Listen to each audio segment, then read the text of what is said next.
नमस्कार, मध्य प्रदेश दूरदर्शन में आप देख रहे हैं हमारा कार्यक्रम कृषि दर्शन। मैं हूं आपके साथ प्रिया। आज हम जिस महत्वपूर्ण विषय पर बात करने वाले हैं वो विषय होगा जायद फसलों के उत्पादन में सूक्ष्म सिंचाई तकनीक की उपयोगिता।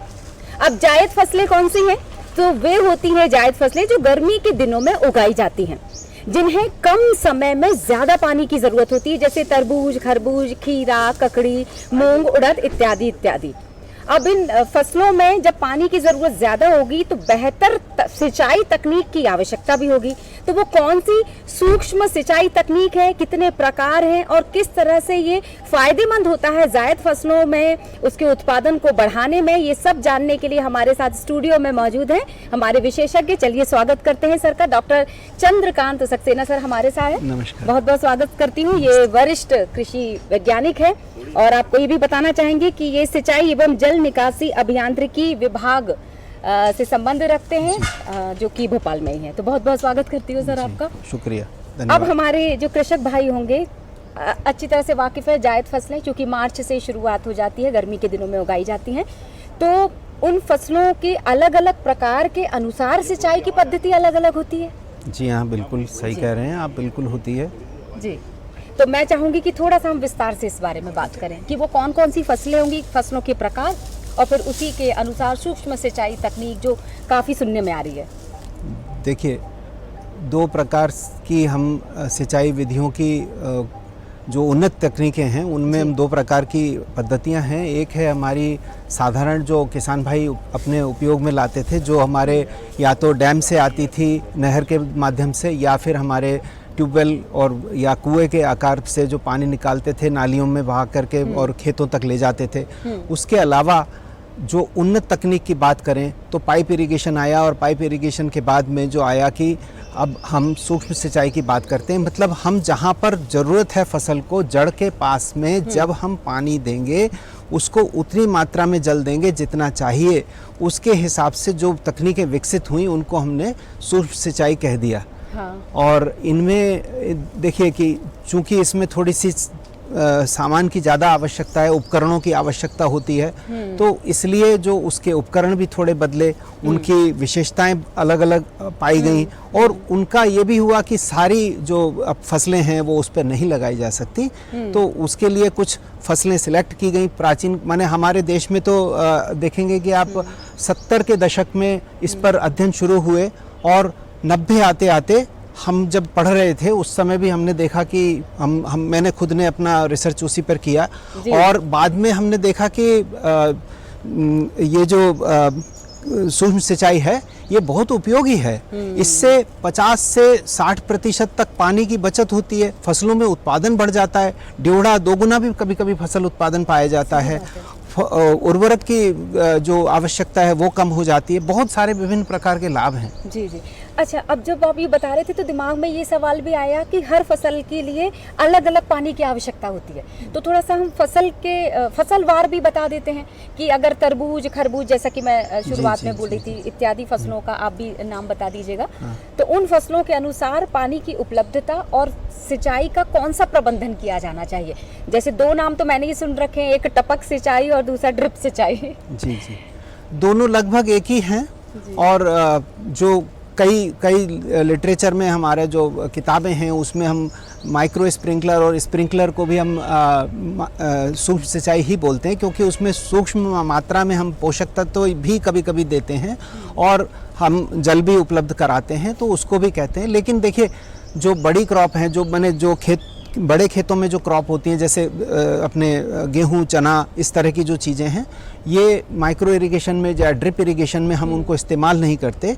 जब हम शब्द माइक्रो इरिगेशन या सूक्ष्म सिंचाई कहते हैं तो इसका मतलब है कि वो हम जनरली ड्रिप के बारे में बात कर रहे हैं, और ड्रिप और टपक लगभग एक ही है, एक ही बात है। और ये विभिन्न प्रकार का होता है। देखिए इसमें क्या है कि कई प्रकार से इसका वर्गीकरण किया गया है।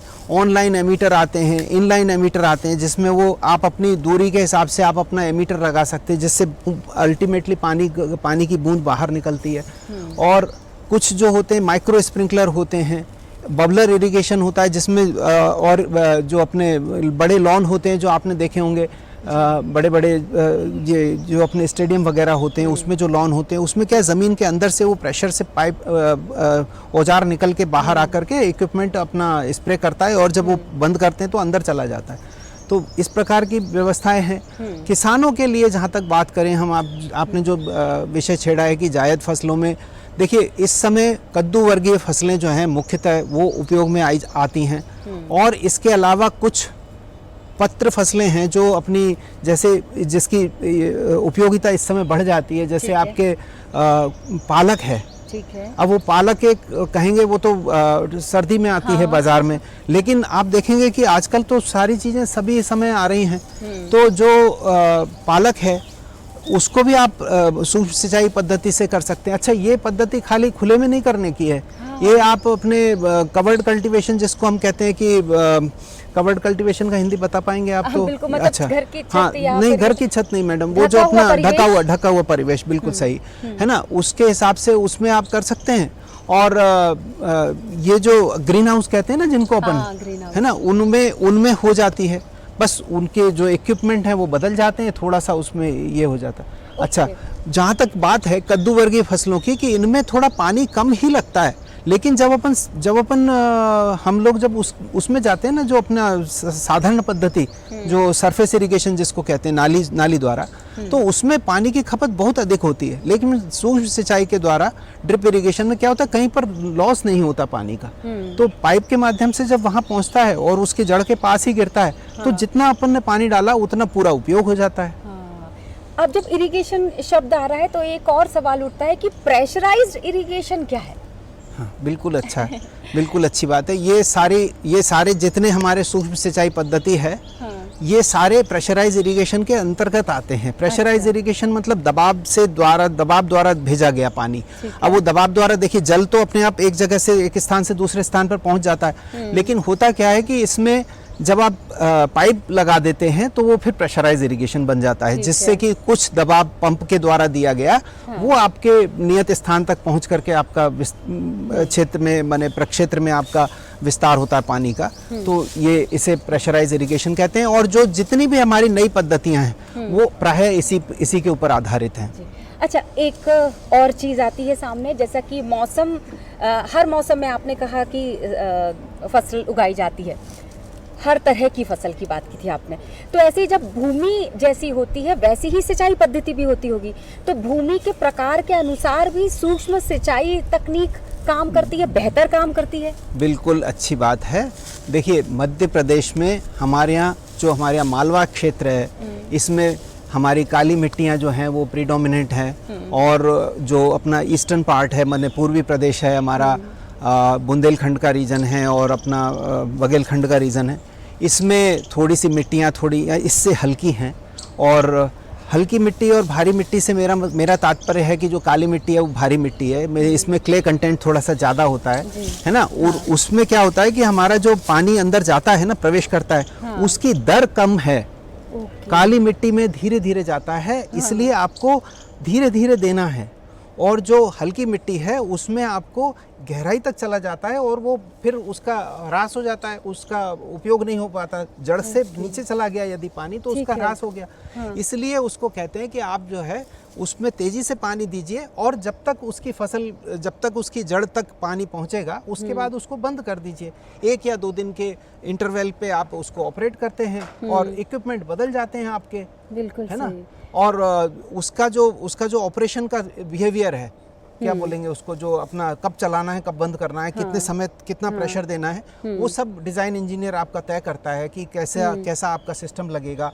बाजार में सारी चीज़ें आजकल उपलब्ध हैं। बिल्कुल सही जी बिल्कुल, जैसा कि आप बोल रहे थे कि बाजार में सारी चीज़ें उपलब्ध हैं, इसका मतलब चुनौतियां ये हैं कि सही समय पे कौन से सही उपकरण या कौन सी सही तकनीक होनी चाहिए ताकि हम उसका फ़ायदा उठा सके, नुकसान कम से कम हो। बिल्कुल सही बात है। देखिए, दो बातें हैं इसके बारे में, मैं इसको इस तरह से कहूँगा कि एक तो जो है, जब आप सही, यदि आपको कुछ ज़रूरत है, कोई सलाह की आवश्यकता है, तो आप उचित व्यक्ति के पास जाएं। और जैसे कि हम कहते हैं ना कि जो झोला छाप होते हैं वहाँ नहीं जाना है। तो हमारे यहाँ जो अनभिज्ञ हैं उनके पास ना जाएं, दुकानों पे जाके ना पूछें। दुकानों पे भी कई बार सलाह मिल जाती है, जैसे मेडिसिन स्टोर पे जाके बच्चे लोग, कुछ किसान भाई कभी कभी चले जाते हैं, वो नहीं करें। आप पाएं, देखें, स्वभावतः हमारे जो संस्थान हैं, हमारे जो रिसर्च के इंस्टीट्यूशंस हैं, या हमारे जो कृषि विज्ञान केंद्र हैं, पूरे मध्य प्रदेश में हैं, है ना, पूरे देश में हैं, और जो कृषि कॉलेज हैं, कृषि अभियांत्रिकी संस्थान हैं, हमारे आईसीआर के जो ऑर्गेनाइजेशंस हैं, उनमें आप यदि आते हैं और उनमें विशेषज्ञ से बात करते हैं, तो और आपको बिल्कुल सही जानकारी, पुख्ता जानकारी मिलती है। जैसे हमारे कृषि दर्शन का ये उद्देश्य है, आप विशेषज्ञ के तौर पे हमारे साथ हैं, अनुभवी विशेषज्ञ हमारे साथ हैं और आपको इस विषय पे जानकारी दे रहे हैं। तो जैसा सर ने बताया कि अनुभवी व्यक्ति से बात करके अपनी समस्या का समाधान लें। अब पारंपरिक सिंचाई पद्धति क्या कहती है, इस सवाल का जवाब मैं सर से लूंगी एक छोटे से ब्रेक के बाद। आप कहीं मत जाइएगा, जुड़े रहिएगा कृषि दर्शन के साथ। अरे सुन तो। मुझे क्या सुनाना चाहते हो? जो सुनाओ मेरी सौतन को। किसको? अरे वही तुम्हारा मोबाइल फोन जिससे सुबह शाम दिन रात चिपके रहते थे और कहते थे किसान कॉल सेंटर से बातें हो रही हैं। अच्छा ये बात है। हाँ क्यों, क्या हुआ? अब बात नहीं होती क्या? अब तो झट से बात हो जाती है। संबंधी समस्याओं का अपनी भाषा में तुरंत हल पाने के लिए पूरे भारत में किसी भी फोन से हेल्पलाइन नंबर पर संपर्क करें। किसानों का दोस्त किसान कॉल सेंटर।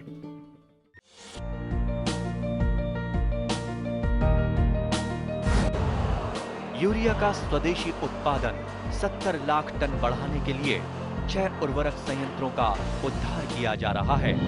FCIL के गोरखपुर, सिंदरी, तलचर और रामागुंडम संयंत्र, HFCL की बरौनी इकाई और BVFCL की नामरू फोर्थ। सोने पर सुहागा ये है कि देश में अब बनेगा सिर्फ नीम लेपित यूरिया, क्योंकि इससे होगा किसानों का फायदा ही फायदा। अनाज का उत्पादन 10% तक बढ़ेगा, बढ़ेगी 10 से 15% नाइट्रोजन क्षमता।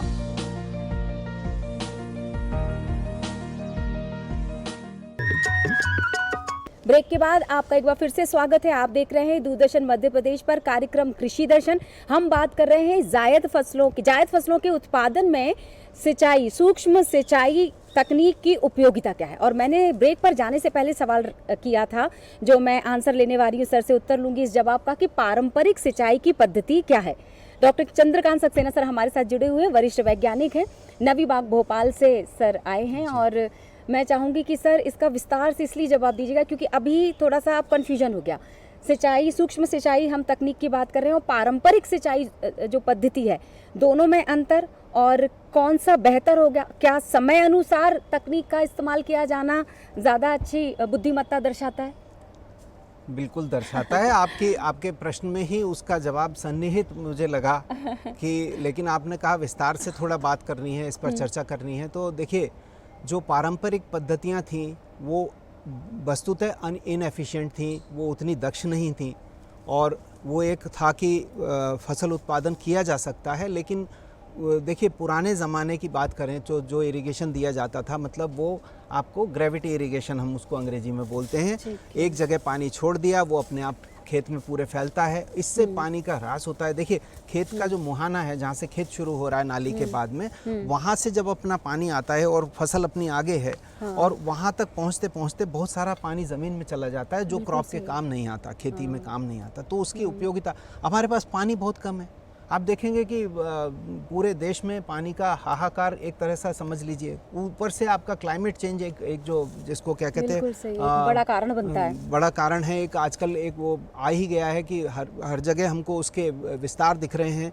क्लाइमेट चेंज हो गया है, मौसम में परिवर्तन है।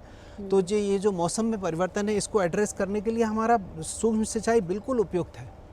आप छत के ऊपर भी आजकल आप अपनी छोटे आकार में खेती उगा सकते हैं, जिसमें आप ये कद्दू वर्गीय फसलें जो आराम से उगा सकते हैं। आपके जो सलाद की जो ज़रूरतें हैं ना, जैसे सलाद पत्ता हुआ, आपके ब्रोकली हुई, आपका ये क्या कहते हैं ककड़ी हुई, खीरा हुआ, ये सब डेली उपयोग में आने वाली चीज़ हैं और जिनको अपन कम मात्रा में इस्तेमाल करते हैं। और वो आराम से एक छोटा सेटअप होता है, उसमें आप छोटा पंप लगता है, अपना कूलर बराबर पंप लगता है और उसमें आप लगा सकते हैं। इसमें पानी की बड़ी भयंकर बचत होती है। अच्छा। देखिए, जो सरफेस इरिगेशन आप पारंपरिक फसल की बात कर रहे थे ना, पारंपरिक सिंचाई की बात कर रहे थे, उसमें जो हमारा पानी है उसके कंपैरिजन में 99% तक पानी बचत पाया गया है। 99% बहुत बड़ा आंकड़ा है। और उसमें हमारी जो पद्धति है उसको हम हाइड्रोपोनिक्स कहते हैं। मिट्टी के अलावा हम उसको आराम से, जैसे छत के ऊपर बात कर रहा हूँ ना, तो उसमें मिट्टी नहीं होती है, मृदा नहीं है। मृदा के बिना जिसको हम जड़ पर पानी पहुंचाते हैं और न्यूट्रिएंट पहुंचाते हैं, पोषक तत्व पहुंचाते हैं, उस पर भी हम लोग शोध कर रहे हैं। अभी तो शोध से थोड़ा सा ऊपर आ गए हैं, लेकिन हमारे पास रिकमेंडेशंस भी हैं। तो लोगों में आजकल ये प्रचारित हो रहा है और इसका एडवोकेसी किया जा रहा है, क्योंकि इसमें बहुत सारे कीट पतंगे का अभाव रहता है। आपको रोगाणु विषाणु नहीं पहुंच पाते, अच्छा पानी लगता है और सही मात्रा, लेकिन आपको थोड़ा सा विजिलेंट रहना पड़ता है। मैंने विजिलेंट को क्या बोलेंगे हिंदी में? जागरूक रहना पड़ता है। हाँ, बहुत अच्छे, धन्यवाद आपको। और ये जो करने से आपको उसके पौधे की स्वास्थ्य जो है ना वो बेहतर होता है। और आप देखेंगे कि बड़े बड़े प्रोडक्शन बढ़ जाता है और साइज भी बढ़ जाता है। अच्छे टमाटर हो सकते हैं, बैगन हो सकते हैं, और ये कई तरह का होता है। बिल्कुल सही है। अच्छा, जब जायद फसलों में सूक्ष्म सिंचाई तकनीक की उपयोगिता, ये हमारा विषय है, लेकिन एक और सवाल इसी विषय के आसपास का है कि अगर सूक्ष्म सिंचाई की तकनीक तो अन्य फसलों में भी उपयोगी होगी। चुनौतियां हैं हर तकनीक, जब आधुनिक तकनीक आती है तो अपने साथ प्रोज एंड कॉन्स यानी लाभ और नुकसान साथ में लेकर आती है। तो क्या इसकी चुनौतियां हैं? ध्यान भी रखना होगा इस तकनीक के इस्तेमाल के साथ। जायद फसलों में किस तरह की सावधानी की ज़रूरत पड़ती होगी? देखिए, मौसम गर्मी का है, जायद फसलों का मौसम गर्मी का है, टेम्परेचर थोड़ा ज़्यादा है। तो किसान अपनी ज़मीन को अच्छे से व्यवस्थित करके रखें।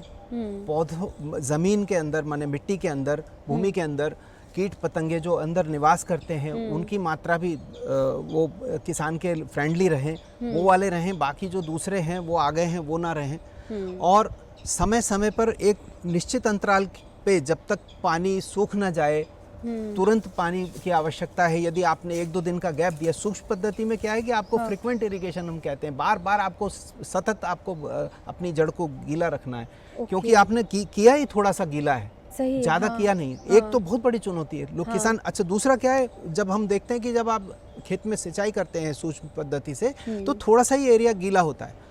हमारी आदत ये होती है, जो लोग साधारण पद्धति पे, पारंपरिक पद्धति पे जाते हैं, वो क्या समझते हैं कि ये तो इरिगेशन हुआ ही नहीं, वस्तुतः उसकी पूरी जड़ भीगी हुई है अंदर ही अंदर। तो इसमें हमारी एक पद्धति है जिसके लिए हमने एक मशीन भी बनाई थी। वो कहलाती है उपसती ड्रिप।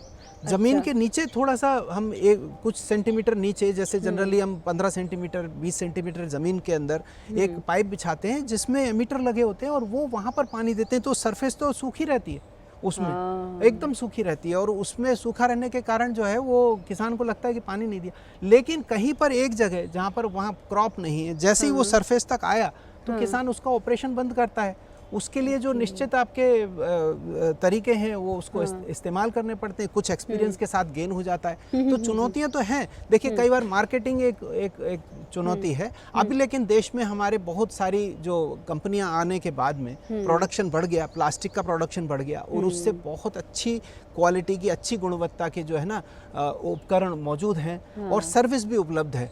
हमारे जो राष्ट्रीय प्लानर्स हैं, हमारे जो नीति आयोग के जो ऑफिसर्स वगैरह हैं, उन्होंने बहुत अच्छा प्लान किया है। आजकल देखिए देश में जो हमारे वोकेशनल कोर्सेज हैं, उसमें भी माइक्रो इरिगेशन को ये किया गया, शामिल किया गया है। किसानों को इसकी और उसके लिए तकनीकी जानकारी के लिए बाहर भी भेजा जा रहा है। माननीय मध्य प्रदेश शासन की ये बहुत खूबसूरत पहल है। जाते हैं हमारे जो किसान भाई हैं, उनको, विद्यार्थियों को, शोधकर्ताओं को, हम जैसे, हमको कई बार बाहर जाने का मौका मिलता है और उसमें बाहर जाके जो अच्छी अच्छी पद्धतियां हैं हम उनको लाते हैं यहाँ पर। हम उनको अपने हिंदुस्तानी ढंग से उनको उपचारित भी करते हैं। ऐसा नहीं है कि वो ऐसा सच ले आए, मतलब मध्य प्रदेश की इंडिजिनियस करके करते हैं। मध्य प्रदेश की धरान ने, मतलब मैं मिट्टी की बात कर रही हूँ, उसने स्वीकार कर लिया है सूक्ष्म सिंचाई तकनीक को बेहतर तरीके से। बिल्कुल। हमारे, मैं एक बहुत अच्छी खबर आपको देता हूँ कि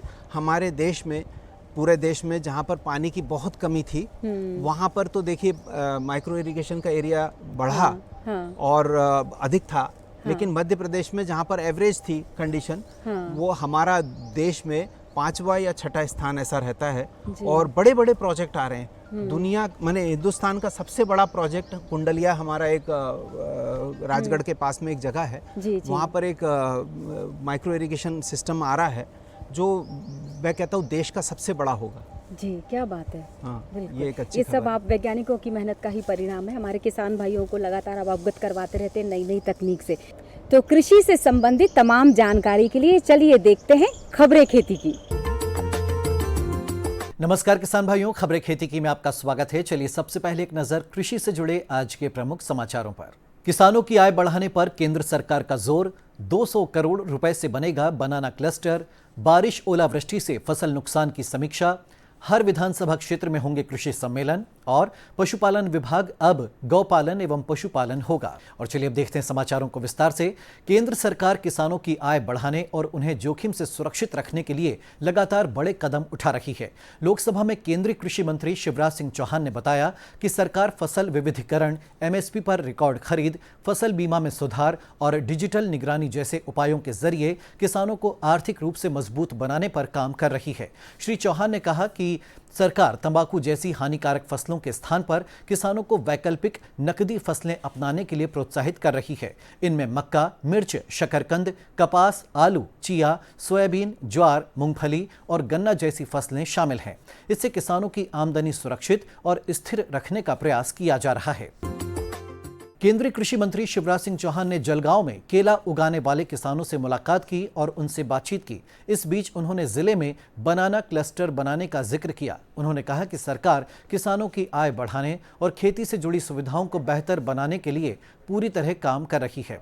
श्री चौहान ने बताया कि जलगांव में लंबे समय से प्रस्तावित बनाना क्लस्टर परियोजना को स्वीकृति मिल चुकी है और इसे 200 करोड़ रुपए की लागत से विकसित किया जा रहा है। इस क्लस्टर के अंतर्गत good, agriculture practice, mechanisation, bio control, fruit cover और प्री कूलिंग जैसी सुविधाएं विकसित की जाएंगी। साथ ही cold storage, ripening chamber, refrigerated van, processing और निर्यात से जुड़ी अधोसंरचना भी तैयार की जाएगी। केंद्रीय कृषि और किसान कल्याण मंत्री शिवराज सिंह चौहान ने नई दिल्ली में कृषि भवन में देश के कृषि क्षेत्र की समग्र स्थिति की समीक्षा की। हाल के दिनों में कई राज्यों में तेज बारिश, ओलावृष्टि और प्रतिकूल मौसम के कारण फसलों को संभावित नुकसान के मद्देनजर काफी अहम रही है। बैठक में किसानों को हुए संभावित नुकसान, उनकी तत्काल जरूरतों, बीमा दावों की प्रक्रिया और राहत व्यवस्था पर विस्तार से चर्चा की गई। मुख्यमंत्री डॉक्टर मोहन यादव ने कहा है कि कृषक कल्याण वर्ष 2026 में विभिन्न विभाग मिलकर कृषि विकास और कृषक कल्याण योजनाओं को धरातल पर उतारने का कार्य करेंगे। किसानों की आय बढ़ाने के लिए सभी उपायों पर क्रियान्वयन तेज किया जाएगा। कृषक कल्याण वर्ष का लाभ किसानों के परिवारों तक पहुंचाने का लक्ष्य रखा गया है। मध्य प्रदेश देश का इकलौता राज्य है जो 5 रुपए में किसानों को बिजली का कनेक्शन उपलब्ध करवा रहा है। यह किसानों के प्रति राज्य सरकार की प्रतिबद्धता को दर्शाता है।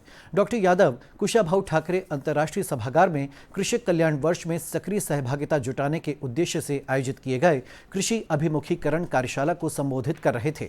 डॉक्टर यादव ने कहा कि किसानों को नई तकनीक और सरकारी योजनाओं की जानकारी देने के लिए हर विधानसभा क्षेत्र में कृषि सम्मेलन आयोजित होंगे। इसके लिए कृषि विभाग हर विधानसभा क्षेत्र को 5 लाख रुपए देगा, जिससे विधायक अपने क्षेत्र में 4 से 5 सम्मेलन करा सकेंगे।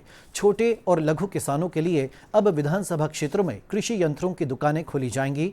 यहां से किसान ट्रैक्टर, हार्वेस्टर और अन्य आधुनिक यंत्र किराए पर ले सकेंगे। सरकार ने आने वाले वर्षों में रकबा 100 लाख हेक्टेयर तक पहुंचाने का लक्ष्य रखा है। मुख्यमंत्री डॉक्टर मोहन यादव की अध्यक्षता में हुई कैबिनेट बैठक में पशुपालन एवं डेयरी विकास विभाग का नाम बदलकर अब गौपालन एवं पशुपालन विभाग करने के फैसले को मंजूरी दी है। किसानों एवं सिंचाई और पशुपालन विभाग से जुड़े कई अहम फैसलों को मंजूरी दी गई। बैठक में रबी विपणन सीजन 2026-27 के लिए समर्थन मूल्य पर खरीदे जाने वाले गेहूं पर 40 रुपए प्रति क्विंटल बोनस देने का फैसला लिया गया। इससे प्रदेश के किसानों को गेहूं बोनस सहित 2625 रुपए क्विंटल में खरीदा जाएगा। इसके लिए Madhya Pradesh state civil supplies corporation के माध्यम से खुली टेंडर प्रक्रिया अपनाई जाएगी और इस पर आने वाला खर्च राज्य सरकार उठाएगी। वहीं बोनस भुगतान के लिए अलग से बजट प्रावधान किया जाएगा, जबकि सरप्लस गेहूं के निस्तारण का खर्च मुख्यमंत्री कृषक फसल उपार्जन सहायता योजना से पूरा किया जाएगा। तो किसान भाइयों, खबरें खेती की में इतना ही। मुझे दीजिए अनुमति। नमस्कार। तो किसान भाइयों, खबरें खेती की देखने के बाद हम दरअसल विषय जो था हमारा मुख्य विषय की जायद फसलों के उत्पादन में सूक्ष्म सिंचाई तकनीक की उपयोगिता क्या है, कैसे सिंचाई की पद्धतियां होंगी, कैसे उसका प्रबंधन किया जाना चाहिए, सिंचाई के कितने प्रकार हैं, ये तमाम जानकारियां दी, जिससे समझ में आया कि जल और ऊर्जा की बचत करती है दरअसल सूक्ष्म सिंचाई परियोजना। तो बहुत सारी ऐसी जानकारियों के साथ हम फिर हाजिर होंगे। फिलहाल के लिए इतना ही। आप देखते रहिए मध्य प्रदेश दूरदर्शन पर कार्यक्रम कृषि दर्शन।